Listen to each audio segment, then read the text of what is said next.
My name is Kyla, different Kyla. It has to stop. In the face of a tragedy like this, we ask ourselves, how could this have gone differently? Why does this keep happening? How do we stop this?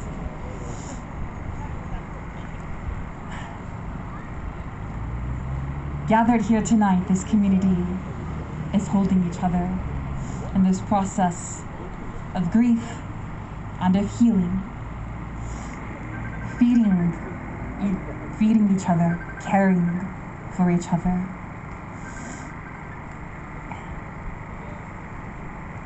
How do we stop this? We externalize dominion over our lives and the lives of those we care for to agents of communal terror, violence, and subjugation, whose very origins is in the slave catching patrols.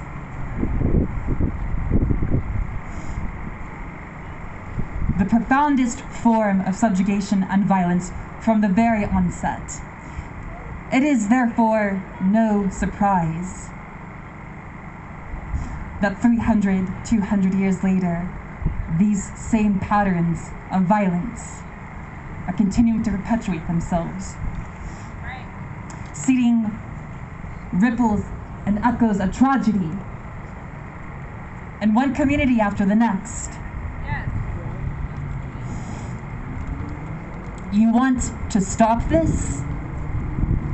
You need to stop externalizing, surrendering dominion over your lives to external agents who have no interest in preserving your health or your highest good.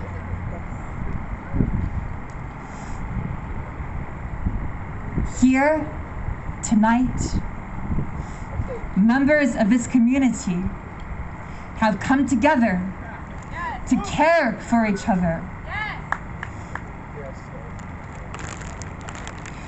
But this can't just be one night. This can't just be one day. It can't just be one event. If you want to stop tragedy like this moving forward, this way of coexisting together, of holding each other, caring for each other, providing for each other's health and safety, feeding each other. We have to stop externalizing this. We have to stop surrendering dominion of our lives to institutions that have at their core solely the aim of social control and subjugation. Otherwise, there will continue to be Patrick Kimmons and Patrick Leolas and Breonna Taylors and Robert Delgados. Throughout the George Floyd uprisings, there were a couple of mantras that emerged over time through the process of shared strife.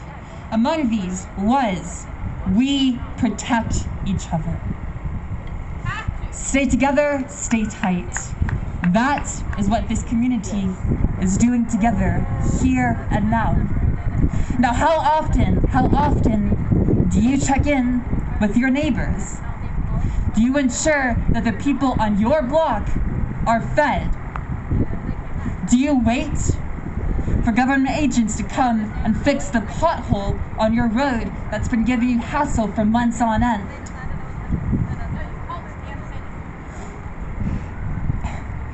We are externalizing agency over our lives and our communities to outside agents who have no other interest than continuing to subjugate and control, even as the entire world falls into a state of collapse. There will continue to be tragedy like this until what we're seeing here this afternoon. Community caring for each other. Building that power, that agency, that sovereignty over our lives from the bottom up until that becomes a consistent pattern over time.